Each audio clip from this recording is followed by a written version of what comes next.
Hello, I'm Kieran, and this is the reading of Chapter 8 of A Silent Kind of Strength by Kitten Crusade on AO3. Chapter 8. The next few months passed Izuku by in a blur of ecstasy and agony. Things at school were worse than ever. With high school entrance exams coming up quickly, the kids were anxious and frustrated. And a small green child apparently made a great punching bag.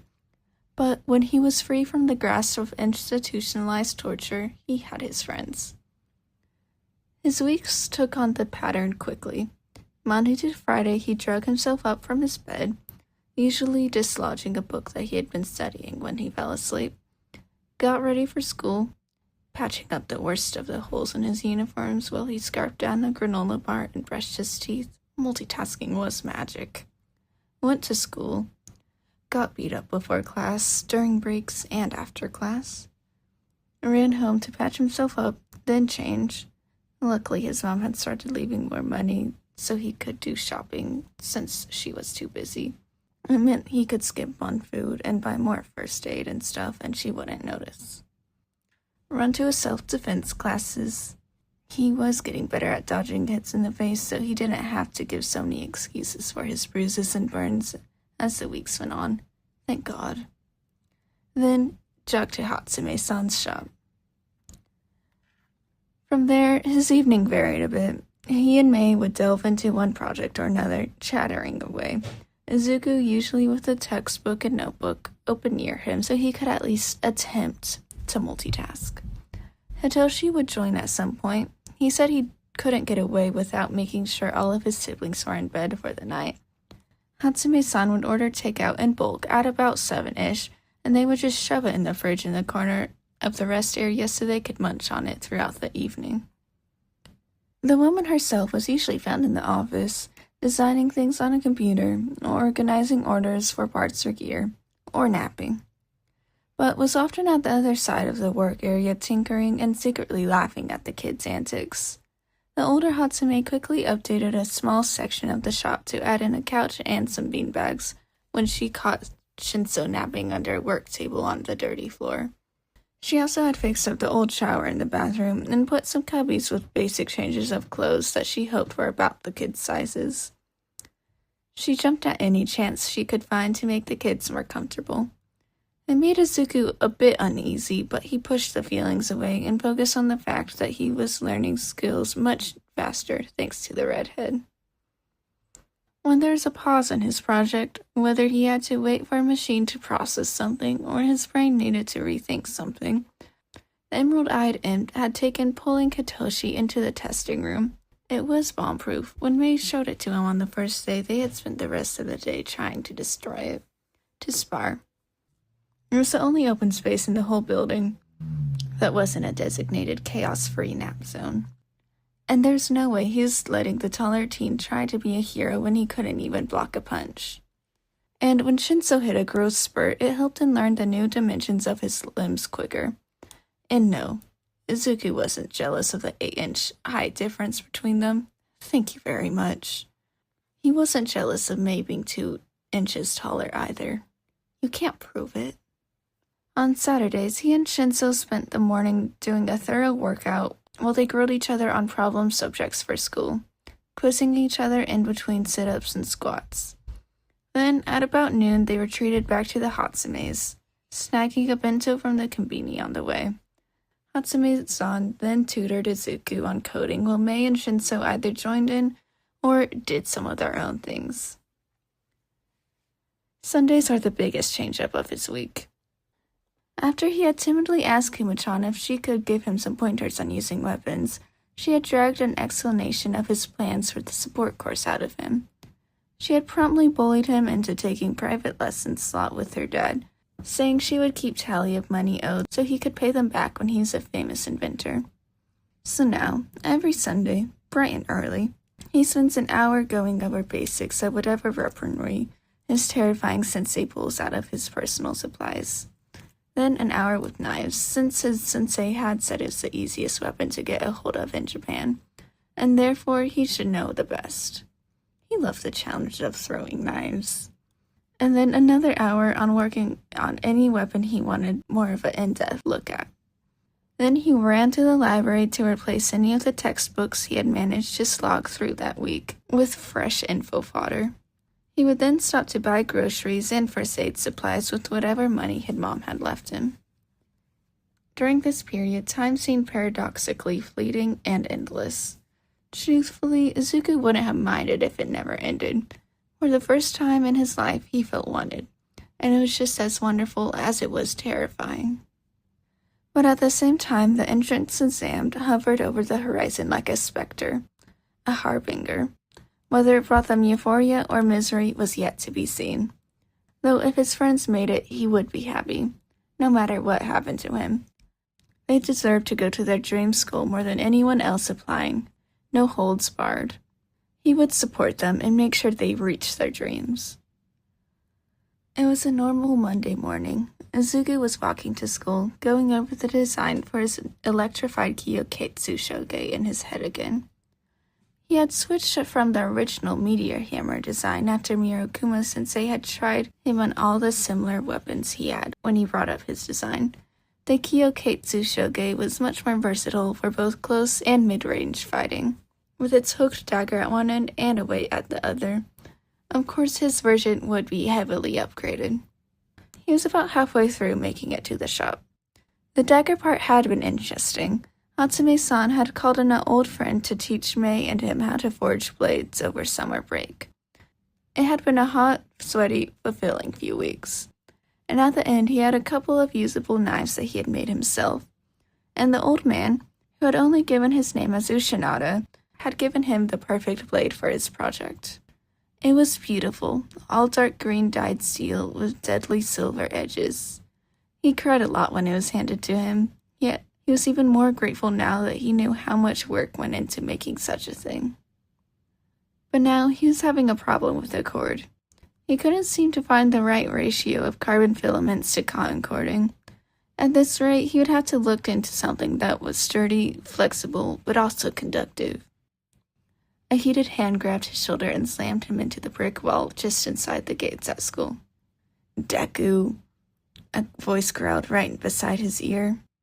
Izuku felt his heart drop. He hadn't heard the blonde this angry since he came to school sick. "Kachan," he managed to get out with only a slight whimper as his shoulder started smoldering. "I hear you're still trying to get into UA, you useless fuck."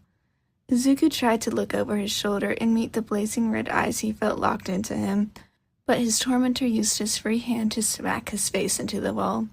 Dangerous fingers tangled in green curls as a cut in his eyebrows started to bleed in his eye. Izuku took the hint and stayed still. Just support Engine Ed."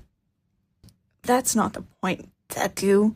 A quirkless nobody like you has any right to even look at UA, much less try to be a student there." At this point, the smaller teen realized they had drawn a crowd as the others started adding in their 2 cents. He knew there's no point in trying to get out of what was going to happen. He was too outnumbered. The beating went on for ages. He's pretty sure they missed the first 2 periods, or will, some of them at least. He thinks they were switching out on who was keeping him pinned and dazed. Maybe some kind of twisted rotation using lies and restroom breaks. Whatever they were doing, he was grateful when they decided they were done with him. Whoever was holding him up dumped him into a dark place, the supply closet, and he heard them laughing as the bell rang. His thoughts were scattered. It was taking him far too long to even think of what to do. Everything hurt. He wondered why Kachan chose today of all days. Their moms did try and have a catch-up phone call every weekend when they could.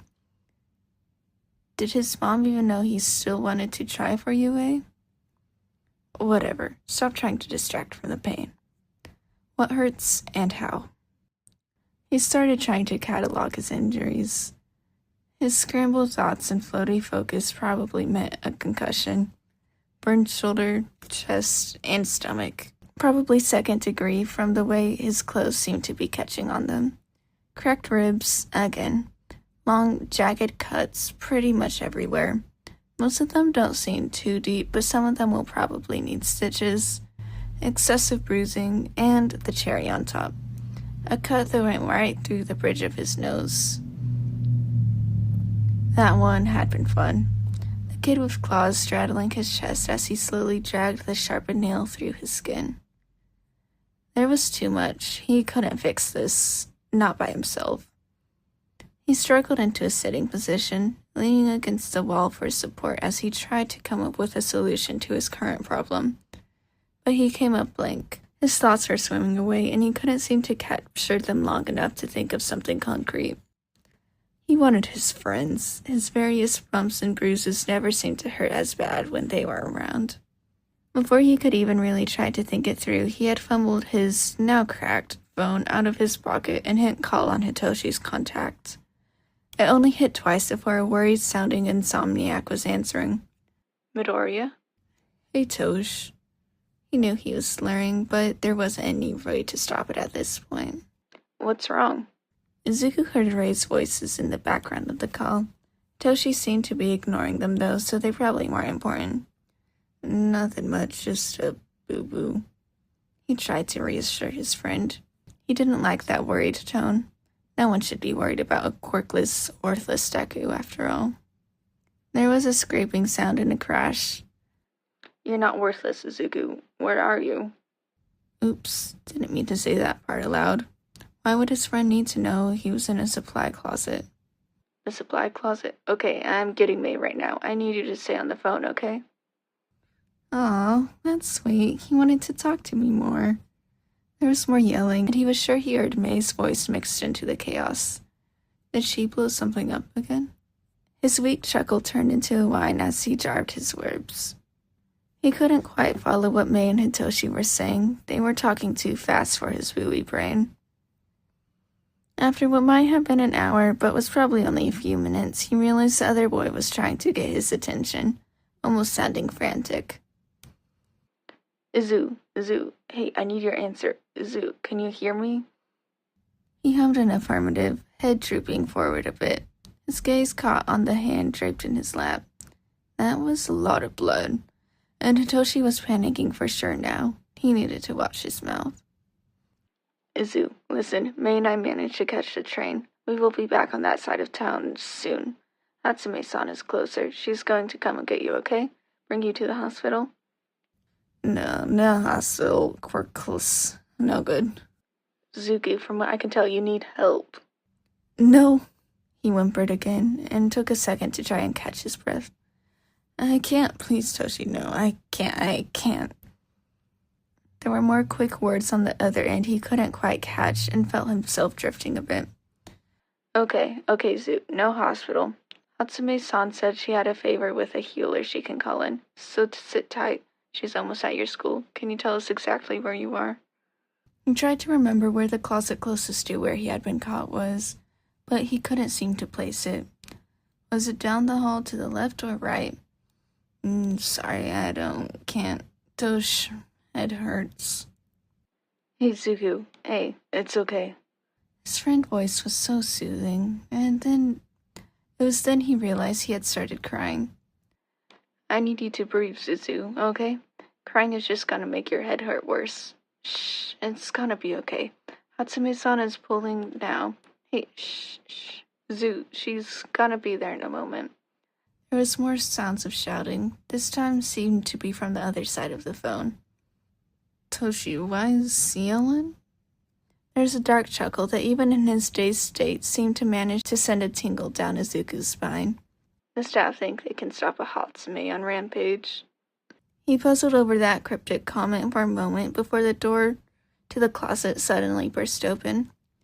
The light blinded him for a moment, but after a few blinks he managed to make out the outlines of a buff red head and a shorter, older figure. Oh, Hatsume on Rampage. Go it. Got it. She find you, Izu? Mm-hmm. Good, that's good. Can you put me on speaker? Numb fingers fumbled with his phone as the shorter figure seemed to snap out of whatever shock she had been in and stepped into the closet towards him. He managed to hit the right button, smudging blood across the screen. Then he promptly dropped the phone onto the floor, cracking it a bit more. Hatsume-san, can you hear me? Izuku blinked, and the older Hatsume was suddenly beside him, his phone in her hand, and the other granny lady was tapping his cheek. Here now, dearie, I need you to stay awake. Looks like we have a nasty concussion. He was aware she was still talking, but was distracted by Hatsume ranting at his phone. Just had to follow the fucking blood trail. How no one noticed this is beyond me. There was a light shining in his eyes, and he hissed at the sudden spike of pain as he flinched away. Sorry, dear, but you definitely have a concussion. What else hurts? It took him maybe a beat too long to answer. Ribs. There was a clicked tongue and then something tugging at the top of his gakuran. A sudden spike of fear shot through him, and he started to struggle against the small but strong hands. After a moment, and a lot of renewed pain, calloused palms wrapped gently around his face. He let out a pain groan as his eyes guided to meet up warm silver. Izuku, please, we need to see if we can move you. The faster you let us look, the faster we can go home. But his scars, he can't let anyone see. It's okay, Izu. Hitoshi was still on the phone. It's okay, you need to let them help you. He could trust Hitoshi, the beautiful boy with even more beautiful soul and faint white traces of his own scars across his nose. The fight went out of the green-haired boy, and he was guided to sit gently against the wall again. His jacket and shirt opened and pushed out of the way. He lost track of the story a bit from there. It was like he was watching an old black-and-white film through scratched and warped lens. He was aware of Hitoshi's voice in the background, a pleasant track to follow along to, soothing and gentle. The only thing he was able to latch onto, coaxing him to stay awake. They were in the closet, then the wobbly hallway. Then he was having to fight the gentle lull of the car. Eventually, he found himself on an unfamiliar but ridiculously comfortable couch. The bang on the door almost sent him into a panic attack, thinking Kachan had come back to finish the job. But then his eyes found a sea of purple and starlight, and he was back to the present. Toshi. He managed to lift his hand a bit, accidentally knocking the older lady's shoulder. Where did she come from? Doesn't matter, because long fingers were wrapping around his battered ones, and his insomniac was kneeling next to him on the couch and probably getting in the way. Who cares? He already felt worlds better just now from how his warm hand was still engulfed by his friends. He was aware of the Hatsumes plotting by the foot of the couch and the lady doing her best to work around Hitoshi, but his focus was on the purple-haired teen. He couldn't quite concentrate on what he was saying, but his smooth voice was enough balm to keep him hanging on. After what felt like ages, he felt the press of something against his forehead. He felt like he was falling. The last thing he saw was Mercury surrounded by violets. If only it was what he fell asleep to every night. Deku. Kachan. He managed...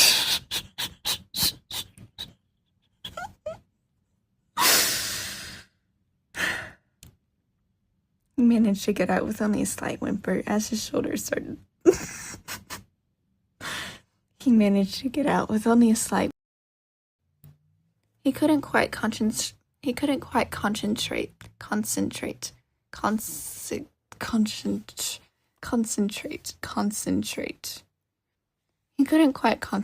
on what... that sounds like...